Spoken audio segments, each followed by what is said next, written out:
Dear students, पिछले topic में हम लोग डिस्कस किए थे ग्लोबल पॉवर्टी सिनेरियो,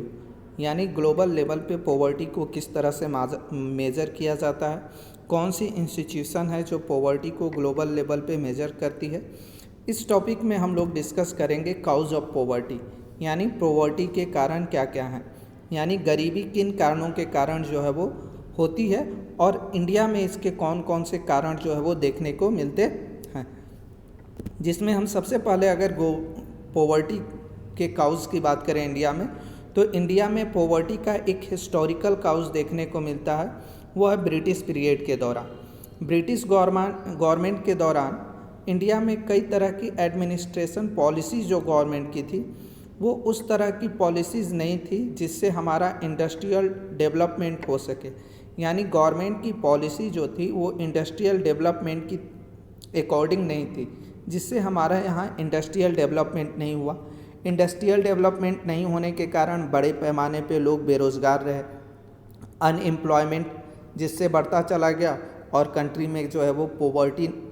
बढ़ती चली गई।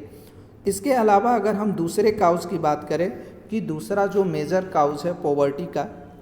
वो है लो रेट ऑफ ग्रोथ। हमारे यहाँ जो है वो ब्रिटिश पीरियड के ही दौरान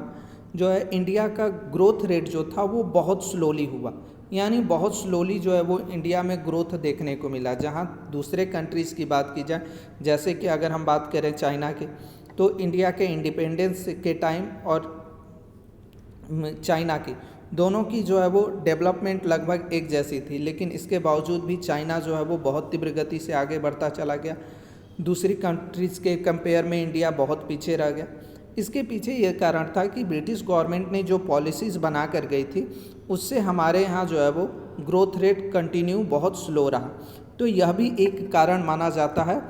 पॉवर्टी का। इसके अलावा जो है वो लोगों के पास लेस जॉब अपॉर्चुनिटीज़, लो ग्रोथ रेट इनकम होने के कारण जो है वो यह भी देखने को मिलता है कि व्यक्ति के पास अगर जॉब्स ही नहीं रहेगा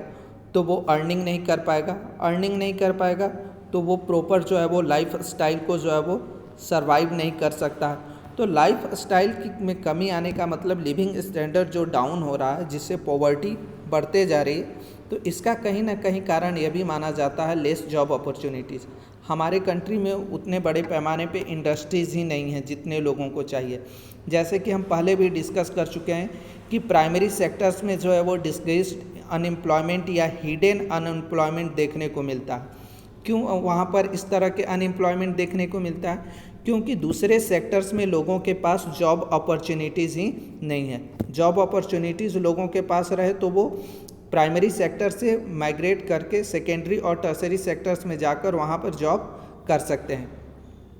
इसके अलावा भी अगर हम बात करें तो कुछ और भी कारण है जिससे पॉवर्टी जो है वो कंटिन्यू बढ़ते रहती है, जिसमें एक महत्वपूर्ण कारण माना जाता है पॉपुलेशन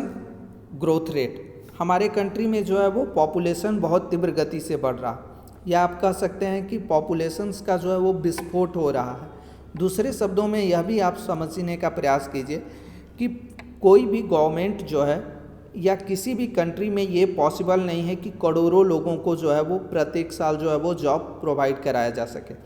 जबकि हमारे यहाँ प्रत्येक साल जो है वो एक अनुमानतः 2011 के अकॉर्डिंग अगर हम देखें तो प्रत्येक साल जो है वो तकरीबन 2 करोड़ लोग जो है वो नए जन्म लेते हैं, यानी 2 करोड़ लोग ऐसे हो जाते हैं प्रत्येक साल जिन्हें जॉब चाहिए किसी न किसी तरह का। तो उतने बड़े पॉपुलेशंस को किसी भी सेक्टर्स में इन्वॉल्व करा देना ये पॉसिबल नहीं है। उस तरह के हमारे पास स्किल भी नहीं है कि लोगों को जो है वो आत्मनिर्भर बनाया जा सके, सेल्फ इंडिपेंडेंट बनाया जा सके। तो इन चीज़ों की कमी होने के कारण जो है वो पॉवर्टी तीव्र गति से हमारे कंट्री में बढ़ी है, और यह एक मेजर प्रॉब्लम रहा है इंडिया के लिए, जो इस पॉवर्टी को जो है हैंडल कैसे किया जाए। गवर्नमेंट के बहुत सारे प्रोग्राम्स जो आए जो इन पॉवर्टीज़ को जो है वो समाप्त करने के लिए किए गए, लेकिन उन प्रोग्राम्स की हम जो है वो नेक्स्ट टॉपिक में डिस्कस करेंगे। इसमें हम कई तरह के ये देख सकते हैं कि कितने सारे लोग जो है वो किन क्षेत्रों में पॉवर्टी के अंतर्गत जो है वो सर्वाइव कर रहे हैं, चाहे वो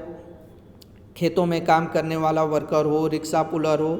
या कंस्ट्रक्शन साइट पे काम करने वाला वर्कर, डोमेस्टिक साइट्स पे काम करने वाला सर्वेंट हो, कई तरह के जो है वो आपको लोग मिलेंगे जो इस कैटेगरी से बिलोंग कर रहे हैं, जो किसी न किसी मामले में पॉवर्टी को फेस कर रहे हैं। और इसके पीछे जो है वो एक नहीं, ऐसे जो है अगर हम केवल बिलो द पॉवर्टी लाइन वाले लोगों का कैलकुलेशंस करें तो गवर्नमेंट के ही डाटा के अकॉर्डिंग जो है वो तकरीबन 21.9% लोग जो है वो अभी भी बिलो द पॉवर्टी लाइन है। यानी बिलो द पॉवर्टी लाइन अगर हम 20% भी अप्रॉक्स मान के करें तो 100 करोड़ का अगर हम 20% माने तो 20 करोड़ लोग अभी भी जो है वो कंट्री में ऐसे हैं जो below the poverty line survive कर रहे हैं। तो ऐसे लोगों के पॉपुलेशन ही इतने ज़्यादा हैं, तो आप इनमें जो है वो उस तरह की स्ट्रेटजी, उस तरह के स्किल्स डेवलप करने होंगे जिससे इन लोगों को खुद जो है वो रोज़गार क्रिएट किया जा सके, ये अपने लिए खुद न्यू जो है वो एम्प्लॉयमेंट क्रिएट कर सके, इन्हें जो है वो किसी के ऊपर डिपेंडेंट रहने की ज़रूरत ना पड़े। तो ये कुछ जो है वो पॉवर्टी के मेजर काउज थे जिनके बारे में हम लोग डिस्कस किए। इसके अलावा और भी कई तरह की चीज़ें हैं, जैसे कि पिछले टॉपिक में हम लोग सोशल एक्सक्लूशन जैसी चीज़ों की बात कर चुके हैं, तो उसे पॉवर्टी का रीजन और रिजल्ट दोनों माना जाता है। कभी कभी ऐसा भी होता है कि वल्नरेबल ग्रुप्स भी जो है वो इस पॉवर्टी की कैटेगरी में आ जाते हैं, तो उनके लिए भी प्रोटेक्शंस की जो है वो ज़रूरत पड़ती है। तो ये कुछ पॉवर्टी के काउजेस थे। नेक्स्ट टॉपिक में हम लोग जो है वो पॉवर्टी को समाप्त करने वाले एंटी मेजर्स के बारे में डिस्कस करेंगे, उन चीज़ों के बारे में जिससे पॉवर्टी को समाप्त किया जा सके।